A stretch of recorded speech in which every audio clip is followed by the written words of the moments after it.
All right, now girls basketball here in the Crossroads has been one to take note of these past few weeks. And one of those reasons why is the young but yet impressive Tidehaven Tigers. They're fresh off their 71-66 victory against the Edna Cowgirls. Here's a word from head coach Michelle Wagner. I mean, super excited, super proud of the girls that we've given them everything they needed, and tonight they really came out and performed and did what we needed them to do, so they did a really good job. I mean, definitely just our community, just the way, the culture kind of that these girls have built. Graduated the last two groups. That was kind of the first group that we came around, but these two seniors that we have, they've kind of molded these young girls into just buying into our program. The parents bring them up in the morning for everything. The packed crowd, we got them all coming in. It's just the big support that we've had and just the buy-in throughout everything.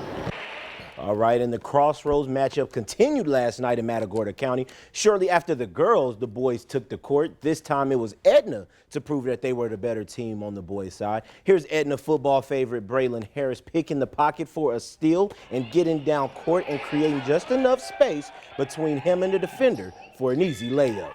The Cowboys won the game. Tidehaven had a few bright spots as well. There's junior Jackson Talbert flexing his height in the post on the putback. The Cowboys did go on to win that game.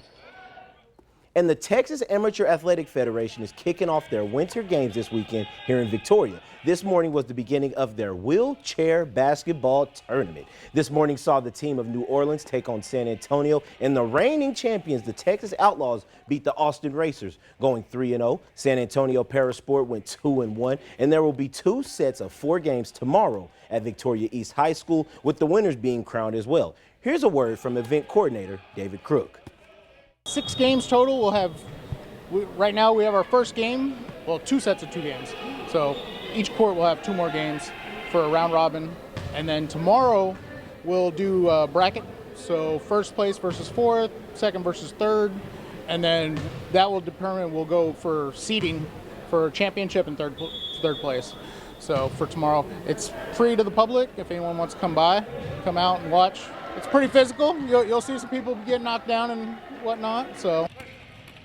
All right, awesome. I can't wait for that. The Houston Texans had their biggest task all season long, and we're talking about them taking on the reigning and maybe soon to be defending Super Bowl champions in Patrick Mahomes and the Kansas City Chiefs. The kickoff wasn't a good sign of things to come in Houston. Houston got off to a bad start, as there you saw a 70-yard return plus from Kansas City. Texans did have a great defensive first half, ensuring a low-score opening, but the experience and the availability becomes a catalyst to lead the Chiefs to victory. Final score, 23-14. We'll have more to talk about on this game tomorrow night in the viewer poll.